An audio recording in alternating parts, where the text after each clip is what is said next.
My name is Amanda Norton. I'm the digital production editor for the Adams Papers editorial project, helping to get the Adams Papers uh, volumes online. And I have been at the MHS for almost 13 years.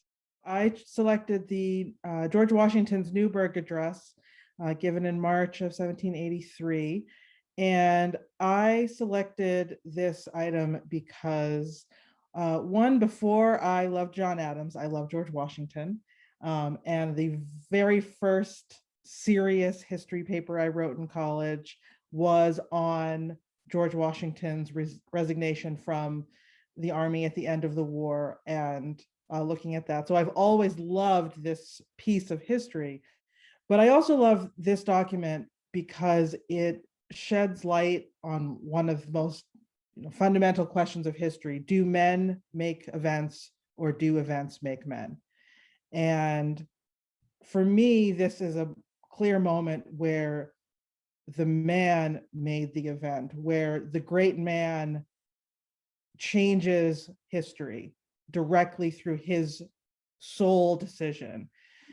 Washington's decision to step in such a fraught moment where you don't know if the army is going to revolt. You don't know if you're going to be able to rein in people who have good reason to be angry, who have had promises made to them, who have given up so much of their lives.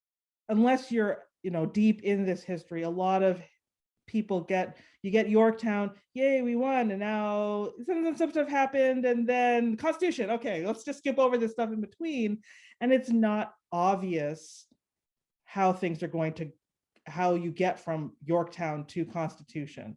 But before that, there's Newburgh and the threat of how so many other revolutions have ended, and that is in military takeovers. And this is the moment where that could happen in the United States.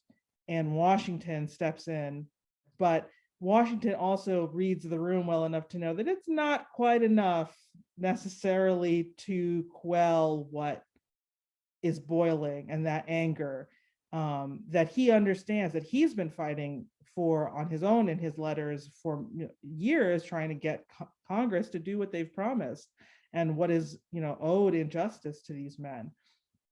And he pulled, so you have this famous, amazing, emotional, vulnerable, but also maybe scripted, in his mind, scripted moment where he's reading this letter from a congressman that he has that is promising that I'm going to work for you, I'm going to get you what you're owed, I'm going to fight Congress to make sure you get what you were promised.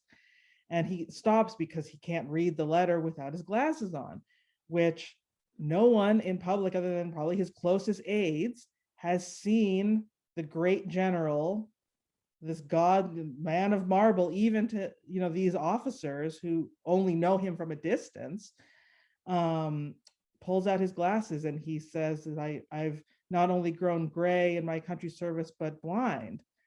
And the reports are that men began openly weeping for what they had been considering, because they had forgotten that he suffered too. He sacrificed as well, physically, as they had, that he knew, he really did know what they had suffered. He wasn't just some outsider. He wasn't just this man of marble who, what could you say to what we've gone through? And that's enough to cement civilian control of the military in this country for 200 plus years. And that's just amazing, because it's just that one moment, that one person in the right spot who said the right thing, who didn't give in to perhaps the vanity of I could be king. And he says no to that. He realizes there's something else that he's fighting for that's worth more than that.